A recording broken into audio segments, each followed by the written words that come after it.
Hey everybody, this is Miss Huval. Today's video is for English 3 AP. This is our last video on the Harlem Renaissance. So if you're just tuning into the Harlem Renaissance, you need to watch the first video and the second video before you watch this one. The first video talks about the background of the Harlem Renaissance and covers 2 sonnets. The second video talks about Langston Hughes, who is probably the most famous poet from the Harlem Renaissance.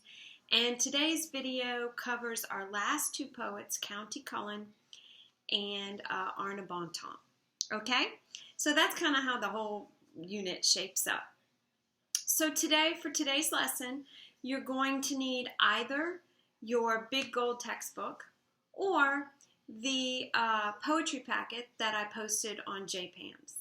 Okay, if you're in your textbook, I want you to take a look around about page 852. You can see pictures of our 2 poets for the day, and their poems are on the next couple of pages.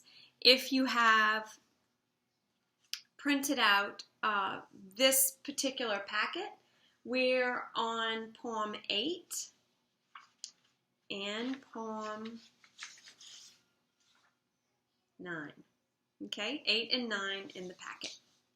All right, so to review, the Harlem Renaissance was a time period in literature about the 1920s. It ended with the Great Depression, so you know that it probably only lasted, 8 or so years.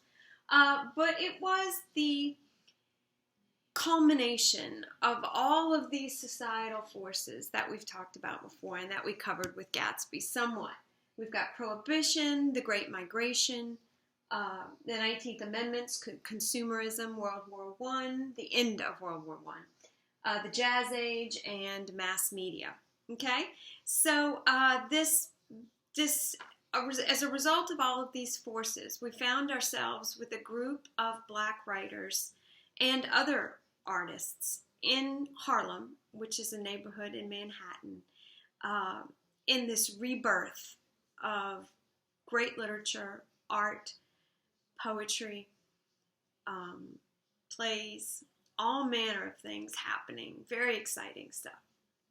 So today's poets are Cullen, who's one of my all-time favorites.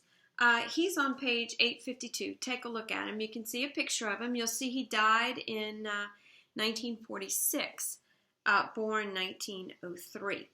And he went to NYU and became a poet that was greatly influenced by the English Romantics.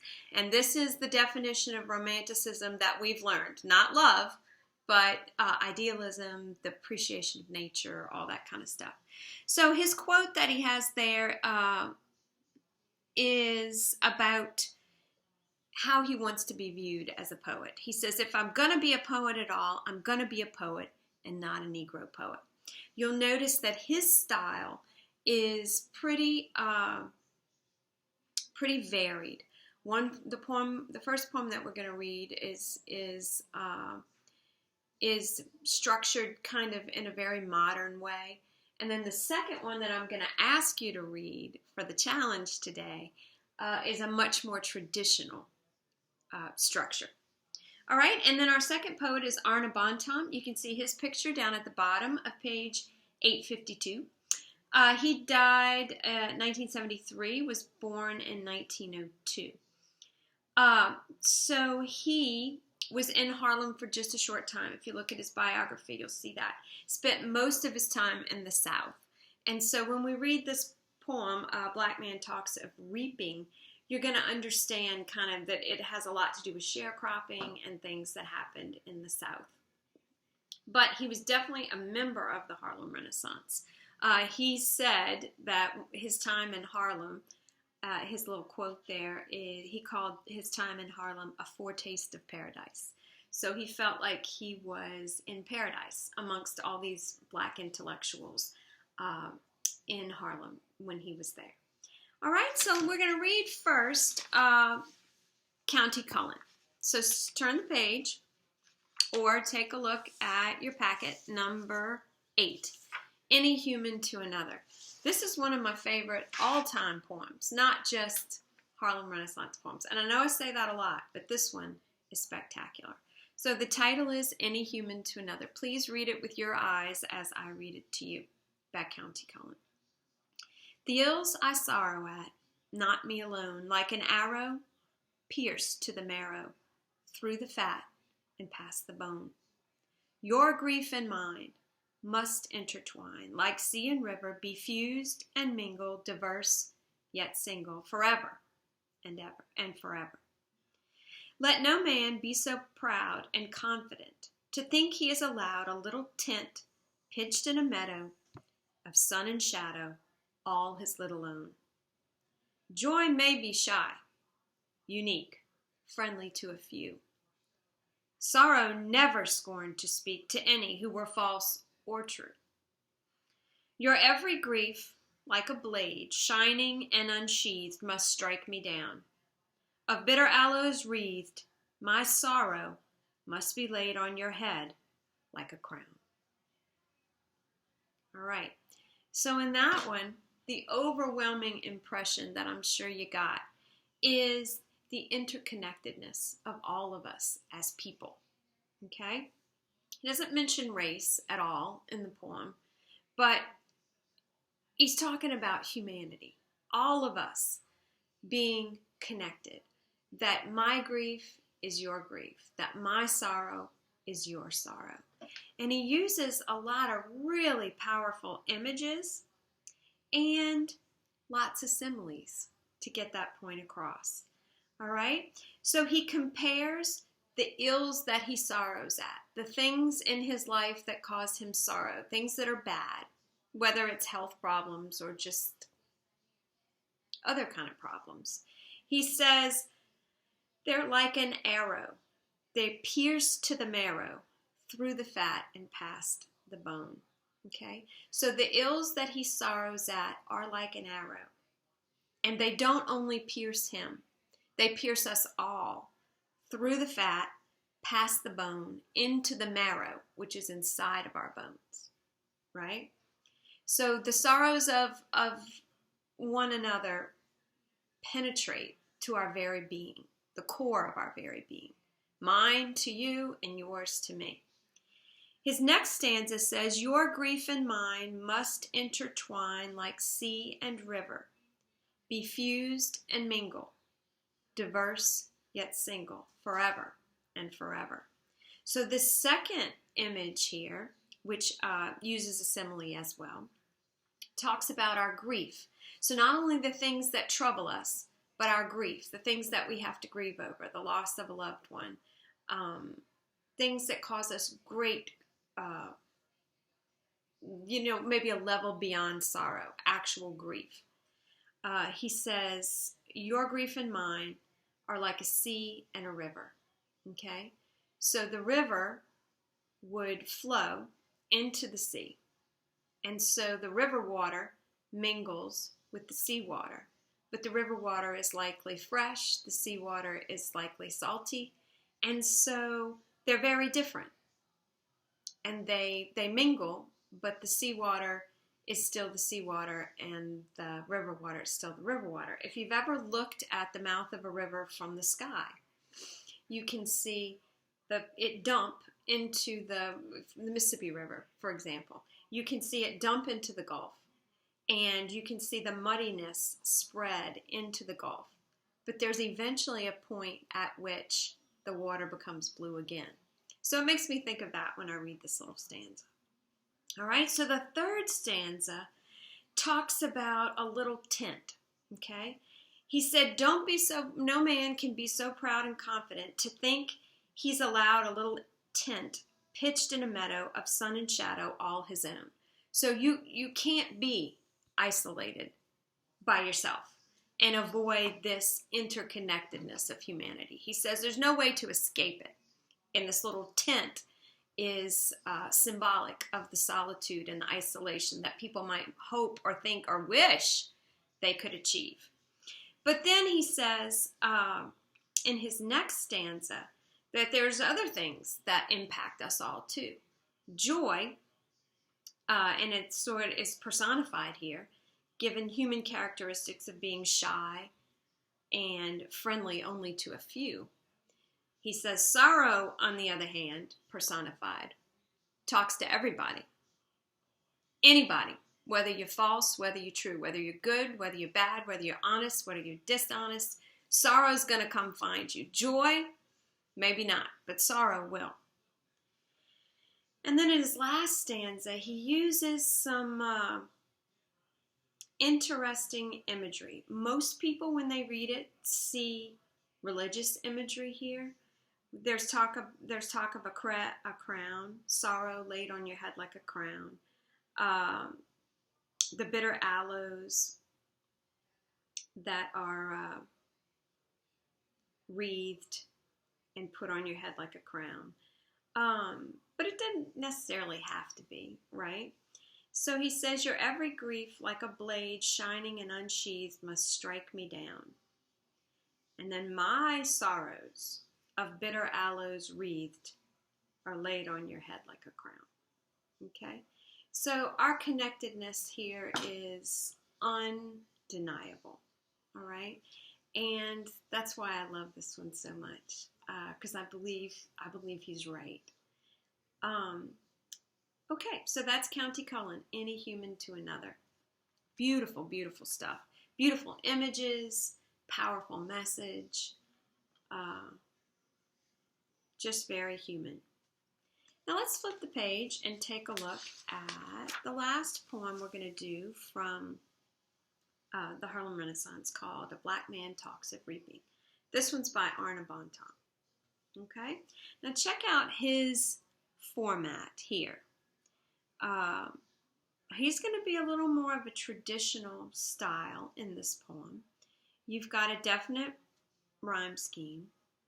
You've got divided into a quatrain. So let's look at it. A Black Man Talks of Reaping by Cullen and Bontemps. I've sown beside all waters in my day. I planted deep within my heart the fear that wind or fowl would take the grain away. I planted safe against this stark, lean year. I scattered seed enough to plant the land and rose from Canada to Mexico. But for my reaping, only what the hand can hold at once is all that I can show. Yet what I sowed and what the orchard yields, my brother's sons are gathering stalk and root. Small wonder then my children glean in fields they have not sown and feed on bitter fruit. So that's Cullen and Bontemps, okay? In this one, he's talking about sowing and reaping. So a farming analogy, okay? So the whole poem is framed that way. And the sowing and the reaping, sowing, of course, is planting. Reaping is the harvesting. And so he talks about some of the fears that farmers have. You fear that your seeds will be taken away by birds or by the wind. And you worry about the lean years. And so when you have good years, you have to sock things away, so that, because the nature of farming is that lean years are going to come. And he says, in my time, I've scattered enough seeds to plant from Canada to Mexico. But for my reaping, only what the hand can hold at once is all that I can show. Okay? So this seems to be a reference to he's planted a lot, but he's only able to keep what he can hold in his hand. So he may be referencing here sharecropping, which was in the South during this time period.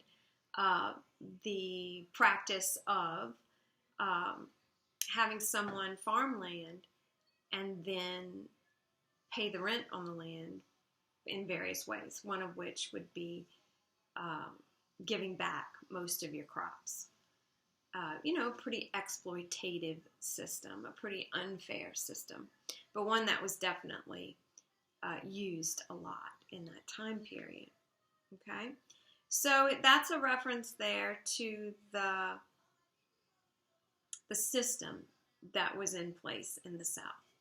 Okay, And then in the last stanza, he talks about himself sowing, but not himself reaping. Okay? He says, "Yet what I sowed and what the orchard yields, my brother's sons are gathering, stalk and root. Small wonder then my children glean in fields they have not sown, and feed on bitter fruit." So this last stanza could mean a couple of things. Okay, so in other words, the kids, his kids and his nieces and nephews are gathering up what they did not plant. Okay, and so maybe that means that the previous generations have laid the groundwork. Okay, and now the kids who come after don't have to do the groundwork. They don't have to sacrifice in the way that previous generations are. They simply reap the benefits of what people in the past have done. And maybe they don't appreciate the work that went into it in the past. Maybe they feed on bitter fruits because they don't appreciate the struggle. Maybe they feed on bitter fruits because other people resent the fact that they haven't put in the groundwork and laid the groundwork and so forth and so on. So I think that it would be kind of foolish to think of this poem as only about farming, because I think it probably has a deeper metaphorical meaning. Whether that's race relations, whether that's the intergenerational inability to understand, we deal with that even today. The idea that everybody thinks y'all have it so easy. My parents said the same thing. My gosh, y'all have it so easy. We wanted to talk to somebody, you had to write them a letter or get over to where they were. So yeah, this one is real deep, and also very, very beautiful. Okay, so that's it for me today. I do have one challenge for you, and my challenge is for you to read this poem, another one by Cullen called Tableau. It's a great one. I have this posted on JPams, and I'm going to hold it up here. Of course, you can pause it and just look at it here. I want you to read the poem, and then today's challenge is to write a paragraph describing how the symbolism and simile in the last two lines reveal the theme of the poem. Okay, so this is a bit of rhetorical analysis, a little practice for us, because that's what we're going to have to do on the AP exam. The rhetorical analysis question is the one that's going to be there. So this is a good practice, and also good practice in understanding the poem. All right. Another thing I wanted to mention to you was that there were some women writers in the time of the Harlem Renaissance. One of the most famous is a woman named Zora Neale Hurston. She wrote a book in 1937 called "And Their Eyes Were Watching God." It's set in the very rural South, I think, and it has to do with a hurricane that comes through. So we can relate. It might even be in Florida now that I'm thinking about it. Anyway, this book, "And Their Eyes Were Watching God," was made into a TV movie in 2005. And the main part is played by Halle Berry. The name of it, again, is "And Their Eyes Were Watching God." And it was made in 2005. I think Oprah Winfrey put the movie out. It was a made-for-TV movie. So it should be appropriate for you to watch. Anyway, if you're interested in the Harlem Renaissance and finding out more about the literature of the time period, you could check out that movie. I'm sure that you could rent it. I think I looked on Amazon. You can rent it. You might be able to get it on YouTube, even something like that, because it's an older movie. Anyway, guys, I hope you have a great day. Look into some of this great literature and really enjoy it. Talk to you soon. Bye-bye.